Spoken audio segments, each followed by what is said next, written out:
evening, guys. Arsenal 3, Real Madrid 0. How you guys doing? Good evening. Yeah, good Good evening. evening. Don't be upset. Even the Arsenal fans didn't see it coming. But let me hear from you No, I'm guys. not. I'm not. I'm not. I'm not. I'm No, not the upset. Arsenal fans didn't see it coming. They didn't see the declarized goal and what was Mikel Merino. They didn't see them. The Arsenal fans didn't see themselves winning 3-0, but they won. But Yeah, true. let's start with the lineup. When you saw the lineup, how confident were you going into the game from the lineup? I'm gonna tell you, let's go with you. Okay. Okay. We talked on phone now. I told you, since from yesterday we started seeing some tweets from Madrid extra page on Twitter that Ancelotti is considering using Alaba at left back, blah blah blah, and all that. There were so many updates from yesterday on that Madrid extra pitch. Immediately I saw that I was like, I know Ancelotti now. I know Carlo Ancelotti is definitely going to use Alaba on that left side, which is a problem for me. Conche, which was a problem for me back then. And then coming into the game, we've seen what had happened. Like, look, I'm not upset. I'm not upset about this game because in as much as I'm a Madrid fan, I have this belief that okay, yes, Madrid, we can beat Arsenal, we can do this, we can do that. But like, see, this is the height of it. This is like the height of it. Absolutely, like no more from the lineup. From the lineup, like you are playing Arsenal, you are bringing in Modric. See, look, this is the time that Ancelotti was supposed to like show us how he knows how to use players out of their position. This is the time. Look for somebody. I don't know who. I don't know who he wants, who he intends to use. But look for somebody, a younger player, somebody that has more energy. Other Gula self can even come in. Somebody that has more energy to come in and in that midfield. And again, what do you call it? Maybe still on the lineup, you have Alaba starting at left back. You have Modric at the midfield. When you have the likes of Declan Rice and all, and in the Thomas Partey in the midfield. Like, how do you expect? How do you expect to meet up with the intensity that Arsenal has playing as a team? You don't expect to. You can't do that. You can't. I think that's just what I have to say about the lineup. Rabiu, what else? Gura, please. Um, for me, when I saw the lineup on Madrid Extra yesterday also. So, I mean, me and Marseille, we do agree on a lot of things, but there are some things that we actually don't agree on. So, the first thing that came to my head was, why is he using Alaba on left back? You understand? And you have to understand that Arsenal throughout the season are a team that have scored with a lot of corners. You understand? They are very good in the air, especially in corner kicks. So I feel that's where his thought is. You understand? That's why he used Alaba. Alaba is a central defender and he has height advantage also. So if you look at Valverde, if you look at Courtois, Valverde, Alaba, um, what's his name, Asensio, and Rudiger, it gives Madrid a slight advantage at doing corner kicks. So I think that's where his head is. But if you look again to what Marseille is saying, which actually makes sense, putting Alaba against a very young and fast informed player like Saka is a very rash decision. It's a decision that I think he would have started with Frank Garcia and work his way forward and see, okay, is this thing working out for us or not? But that's not even the problem. The problem with Alaba starting at that position is our transition forward. I didn't expect us to come and play on the back foot, even though we are playing Arsenal at home. You understand? Putting Frank Garcia at that position helps with our transition. If you look when Vinicius gets the ball at that wing, he's always looking at that second run because they are double marking him. So that second run is going to relieve him of at least one of the players, and he can make some magic Take on happen. the player But in that front didn't of happen today. Exactly. Alaba was struggling to, get ahead of Vinicius for most of the game. I think he you. did that just once. Just once. Sorry, sorry for interrupting. I think where Ancelotti got it wrong with Alaba is that Alaba just came back from injury. He's not really He's not really up to speed. Like his match fitness is not there. And I remember I watched your game against Valencia, and that second goal that Valencia scored came through Alaba. Yeah. They used Alaba to get that goal. So why gamble against Saka? I remember when Hamisu called me before the game. He called me before the game. I was like, Alaba against Saka. No, to me that's a mismatch. Alaba against Saka is a mismatch. Yeah, that's a serious mismatch. That's a serious mismatch. But even Dumex, the funny thing is that Alaba on his good day can barely match up with Saka's pace. Saka didn't run a lot. You understand? Saka But even in his good day, from can barely match up with Saka. Saka to just Even with that, Saka is probably one of the fastest players on that pitch. You understand? Although he didn't take Alaba a lot, but in his good day, he can't match up with Saka. And Vinicius is not going to help him. We know that Vinicius is not going to track back and help him. So that was a mistake. But for me, Modric was not a mistake in that match. Yes, because it will look like a mistake because we lost today. But the reason, if you look at Luka Modric throughout his career, if you put him together with a lot of young players with fast pace, he calms the game down. And that's the reason why you put him. He didn't play badly today. If you look at his game today, he marked as he's supposed to. He calmed the game when he was supposed to. And he made good passes when he was supposed to. You understand? And Camavinga being there with him, if you put Camavinga with Valverde, there's not going to be any calmness or any kind of control in that midfield. It's just going to be rash decision upon rash decision, fast-paced football, go and come. You understand? So I felt like Luka Modric being in that position was like the calmness we needed. Yes, it will look like a bad decision because we lost, but if the game ended 0-0, you would have seen the reasoning in putting Luka Modric there. But but what can we say? Two of the goals, yes, exactly. We needed that experience in that midfield. Putting Camavinga and Valverde and maybe Bellingham. We've tried that a lot of times this season. You understand? And you could see that the decision making was a little bit lacking. You understand? The decision making was a little bit lacking. So I understand why he would start Luka Modric in that match. But Alaba is definitely a big mistake. Definitely a big mistake. I hope you guys know that. After watching that game, I cannot remember the clear-cut chance that Real Madrid created. I can't remember it.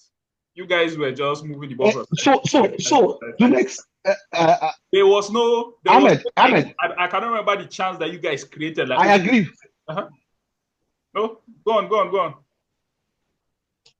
I agree with you. It was very unfortunate. But if you remember what I said about the mistake of using Alaba, it's transition football. You understand? Madrid thrives on that transition. If you look at our game, we move the ball from our full backs or our central backs or from our keeper to your 18-yard at a blistering speed. And that's where Madrid is most dangerous. We move that ball very well. And once you give either you see what's his name, Vasquez cutting him behind Rodrigo, either he gives Vasquez that ball or he takes on his defender one-on-one, or on the other side, either you see Prangasia or Mendy cutting behind what's his name, Vinicius. He either gives Mendy or takes his defender one-on-one, which he loves to do. Without those two things happening, Dumex, you can't have a very successful Madrid game. Yes, maybe we'll have a penalty or maybe that's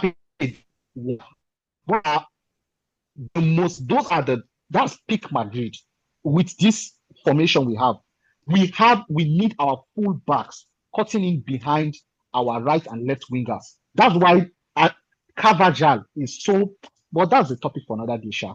So that's a very important part that we just missed in this game. The true full backs were not cutting in behind either Rodrigo or Vinicius, and we cannot have that if we are playing against an English team that are naturally defensively minded. So you see, like I think I share. I've been seeing some comments on social media and all that. And I think I share the same opinion with what so many people out there are saying, which is like literally from the look of the game, Ancelotti came in to defend, to get a draw in Arsenal and then maybe go to Bernabeu and finish up the game. And I agree with them. I agree with them in the sense that this has been the trait for like some years back. This for like two to three seasons back. This has been the trait for Ancelotti whenever it comes to like from the knockout stage of Champions League to up to the finals. If you are opportunity to go to the finals, he whenever we're playing away, he tries to play safe. And then maybe when we come to the second leg, I will use our 10 or 8 minutes and finish up the game and all that. So, and I think that was what he was trying to do. Now, from what Gura said, about putting in Alaba at left back and blah blah blah. But if you look at even the game, still on the Alaba issue, so many times you see that it's Bellingham or it's Kamavinga that will come in to come and save Alaba. It's Alaba that is on the left side, but you see Bellingham coming in to come and save you, to come and mark what they call Saka. Sometimes it's Bellingham. You see Alaba dropping in to centre back position. Maybe he has forgotten that he's the left back or something. I don't know. So, and even that area ball that you were talking about, yes, Alaba has height, he's tall and all that, but still Alaba isn't good, on the air. At least we've seen that in our last two, I think that season that Man City knocked us out of the Champions League. It was the same thing. So my point is, I don't even want to call names in the first place. I didn't even want to call anybody's name like the way Madrid players performed, Vinicius and all. But look, like everything goes down to the coach's decision. Look at towards the ending of the game. Just look at how the game ended. I think I think we were 0-0 up to 70 minutes. I was watching up to 70 Yes. minutes. I was like, this is the time for him to start making changes. Okay, maybe Brahim Diaz should come in place of Rodrigo. Hi. Like start reshuffling the squad. And immediately I just closed my mouth. It was the free kick and then the goal. So like even after the goal, I was expecting that okay, Ancelotti will bring in. And then I remembered, I said, this is Ancelotti. He's not going to make change probably until the 85th minute. And that was when he started making changes. 85th minute. So we have Adagula, we have Hendrik, we have Brahim Diaz. These three players, even if you don't want to use anybody, we have these three players on the bench. These three players can decide this game for us. They can decide this game for us, regardless of how we look at them.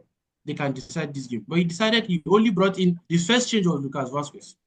The second change was Brahim Diaz. And then he did not even make any changes. So, like... The second change was Frank Garcia. Frank Garcia. Frank Garcia, sorry. Frank Garcia. So like, no, I think Frank Garcia was even his first change. So like, I was like, second part. So I was like, look, it was his first part. So I was like, okay, look at this guy. This is the attitude. This is the attitude of Carlo Ancelotti, somebody that we know is very, very stubborn. Somebody that we know is very, very stubborn. Dumex, I think we discussed about this. Sorry, that was what I wanted when I was calling you yesterday. I wanted to tell you about this. Like, do you know that in our last game, in our last La Liga game, the reason why he decided to use Alaba as center back was I think I told you this thing sometimes ago, that Ancelotti has, look, if there's any coach that is allergic to young players, it's Ancelotti. He's very, very allergic to young players. He doesn't like young players. That, you see, today is cemented, is plastered on the wall. Ancelotti doesn't like young players. See, Ancelotti thrives on ready-made players, especially old, 28, 29, those kind of players.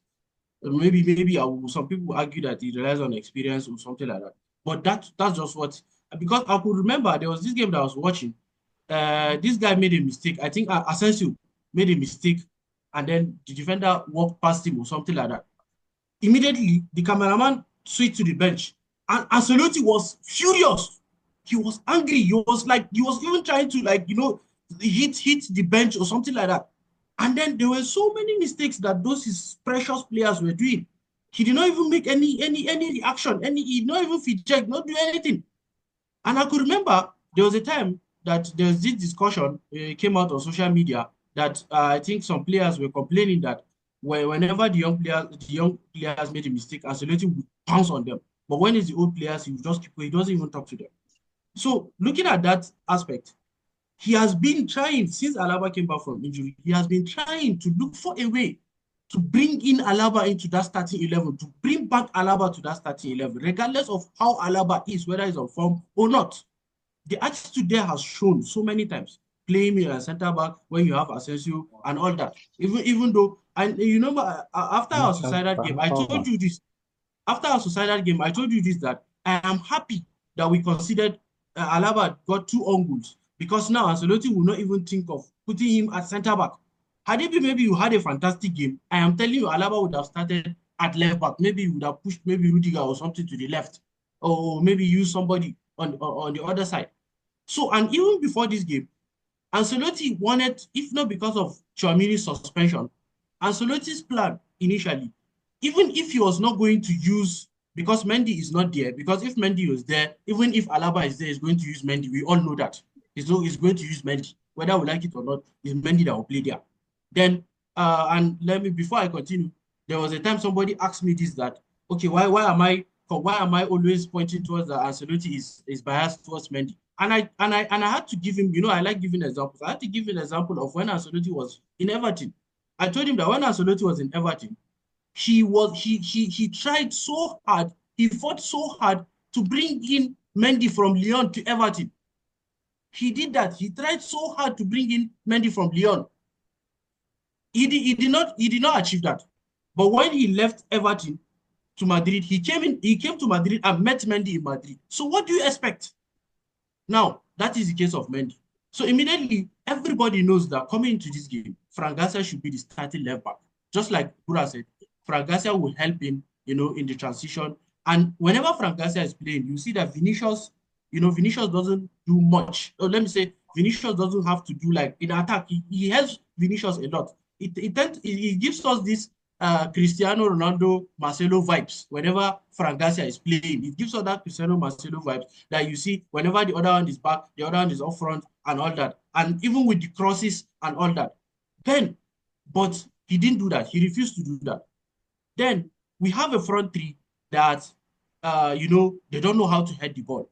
Mbappe doesn't know how to head the ball. Vinicius, 0. Rodrigo, 0. The only good header, I think I told you this before, the only good header that we have in Madrid is Tchouameni and Rudiger. These are the only 2 players that can head the ball currently in Madrid. So Bellingham 2 tries. When we have a corner kick, I don't even put my hopes high, because I know it's going to be useless, because we don't even have anybody that will capitalize on that. Whenever we have any chance coming in from up, it's useless. It's useless. Okay, guys, so guys, in the end, it all goes down to who? Oh, sorry. No, finish okay, up. Finish up. So okay, it all goes down. It all goes down to the manager in the end. Like, he doesn't have a clear pattern. He doesn't have a clear pattern of football. Okay, and I said this before. Let me just say this last time. I said this before, that whoever plays, look at towards the last minutes of the game, maybe the last 10 minutes.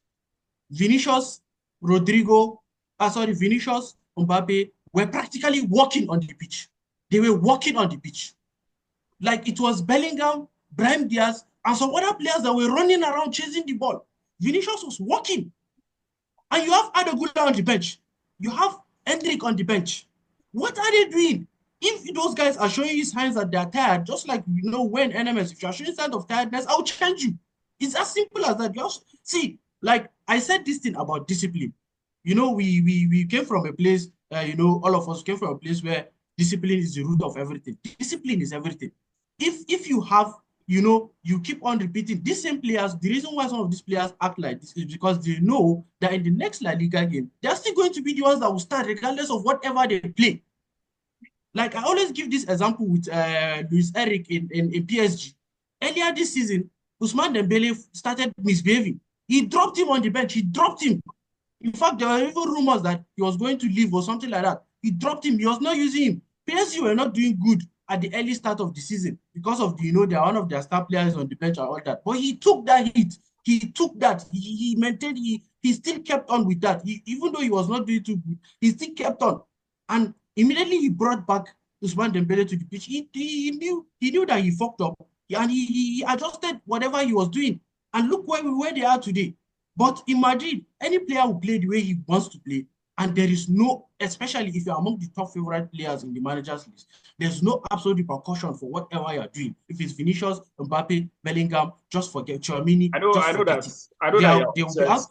I know that you are upset. Hamisu is upset. Rabiu is upset. Okay, now let's No, let's I'm forget. not really upset, No, though. let's forget I'm about the not upset, though, Dumex. I'm let's forget not about the upset. negatives now. Let's forget about the negatives now. Let's look at if anything positive can come out from the second leg. Let's at the Santiago Bernabeu. You guys are at home, so let's before we round up, let's look at the second leg, Santiago Bernabeu. Do you guys feel that Real Madrid can turn this thing around? Can Real Madrid turn this thing around? Can they score 3 goals at Santiago Bernabeu and tie this game? Um, to be honest, Dumex, it's Madrid. Anything can happen. You understand? Anything can happen.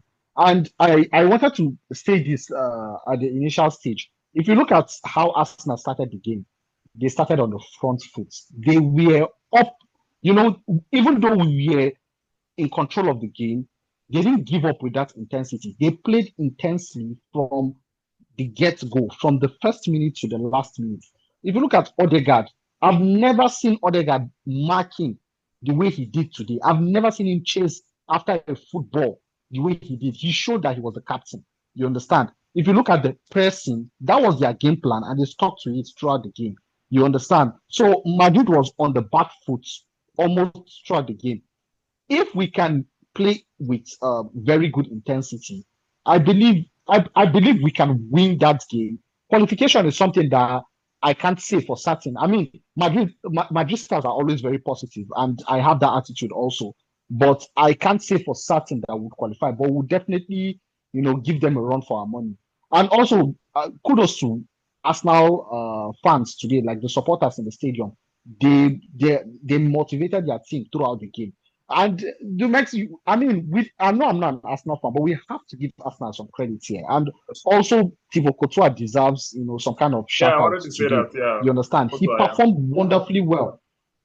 yeah. If not for Yeah, he Courtois, performed you guys would wonderfully have gone. well. You guys, they would have And put like 5 goals. If not for yes, I agree. He performed very well. Although that first free kick, before the free kick, I told somebody that wall was too scanty. The wall was too scanty. Declan Rice was standing on that free kick. You understand? It's not like somebody else was standing on the free kick. He was standing, and he's a right-footed player. So what you do as a keeper, I mean, I'm in no position to correct Thibaut Courtois. He's a world-class keeper. But I mean, everybody makes a mistake. You have to cover that left-hand side completely. You have to overcover it. Then you can freely stand on the right-hand side of the goalpost. But on the left-hand side, that's close to Valverde. Somebody needs to be on that place. That's like a 4-man wall. It's like a 3-man wall, if I'm not mistaken. 3-man or 4-man wall. And Valverde being the last person. He was not covering that place properly. And I mean, that free kick was beautifully taken. But for that distance, Dumex, if somebody was standing after Valverde, there is no way he could have called. If the free kick was way back, maybe there's a possibility. But it was too close to the post for him to curve that ball around the wall into the goalpost because nobody was standing, because Valverde was the last man and he was just on the, what's it called? On the bar. He was, if you watch the replay, he was just on the bar of that left-hand side. That's not the way to set a wall. You have to put one person after him so that it will be like above, like away from the bar. Kagani, it will be away from the bar. But that I would give him the fault on that one. Maybe he needed to add somebody, and seeing that a right footer was taking the free kick, he has nowhere to go. If that place is blocked, he's just going to put it straight to you because you're already on the right hand side. You understand? For the second free kick, I understand that he might be confused because if you check his reaction, it was a little bit delayed because Odegaard and Rice were standing on that particular free kick. So I understand the delay. Is it Odegaard? Is it Rice? Yes, there was a delay there and understandably so. But that first free kick, definitely there was an error there with the wall. Okay. Thank you, Rabiu. Abdul, let's round up. Just like Going to Sabura Santiago, just any positives? Yeah, just like Gura said, I think yeah, we are Madrid. We're optimistic that we can pull up something at the Santiago. The first thing that I'll say in this regard is the issue of our fans. Just like Gura said, the Arsenal fans, they were all with their team throughout the 90 minutes and all that. I doubt if you're going to get that at the Bernabeu. Our players are kind of, these Ajebo kind of players. They will just be doing sometimes they will even boo our players, they are fans, sorry, not the players, fans. Sometimes they will even boo our players. That's what you will never see with the likes of Arsenal, and some of these teams. So that's just the reality. At the Bernabeu, it's just the name. If care is not taken, it's going to be like another Arsenal match. Maybe it was even sometimes it may even sound like we're back in London again because our fans are not, they are not too disturbed in this kind of things. So that's one. On the second note, like I said earlier, we've been, playing uselessly. I don't even know which adjective I'll use. We've been playing, badly for the past how many games? I think in the last this thing, I told you that we considered 6 goals in 2 games. Now we've added how many Yeah, goals now? We've added how many goals to it? So, like, 3 goals now. and 9 and goals in again, the we don't last three score games. goals. We don't score goals. That's the problem. Had it been we're a team that, whenever we get the opportunity, we score 5, 6, 7 goals, those Cristiano Ronaldo era and all those, then maybe you would have said, okay, come back and probably qualify to the semi-finals and all that. But we don't score goals. That's our problem. Sometimes the opponent has to score first before we even start, making. And whenever, at a certain point in time when I was watching this game, I thought that we were the ones even scoring 3 goals because the way Madrid were relaxed, it was even looking as if we were the ones leading 3-0. So this is the problem. The moment Madrid scores the first goal in Santiago Bernabeu, we'll be relaxed, regardless of whether we need 2 more goals. We'll be relaxed. And the mentality is that even if it's 5 minutes where we can score 2 goals in 5 minutes, why can't you utilize what you are having at that particular moment? They say times waits for no one. So if we are going to change our attitude, we are going to change our mentality, and Ancelotti is not going to be stubborn. Now, Camavinga is suspended for the next leg. So as most of our players will be back, and Camavinga was one of our best players today. So Camavinga No, is suspended. he was our best player. He was our Apart best from Couture, infield Couture player was our today. best player to me. Couture Yes, was our best yes. player. Courtois was our So best player, but Camavinga was our best infield we, player and again, by a Dimex, I long think mark. I once told you about this one half of the team. In the first half, we were able to hold on, whatever. In the second half, we've messed up, and that's how Madrid has been for the past 2 seasons. Like we're a one half team. If you play the first half well, then just know that the second half we're not going to play it well. If you play the first half horribly, then the second half we're going to give in something. All And right. I think Mm. if we change our mentality in the first leg, in the second leg, if we change our mentality and Ancelotti is not being stubborn, and probably the fans are behind us, and then the attitude of the players also making changes at the right time and all that, then I think we can still do what we do best, which is the comeback and the miracle. All right, guys. Thank you very much for joining me. I'll see you guys after the second leg. Thank you Thank you, very much. Adamu. Mase, see you some other All right, time. all right now.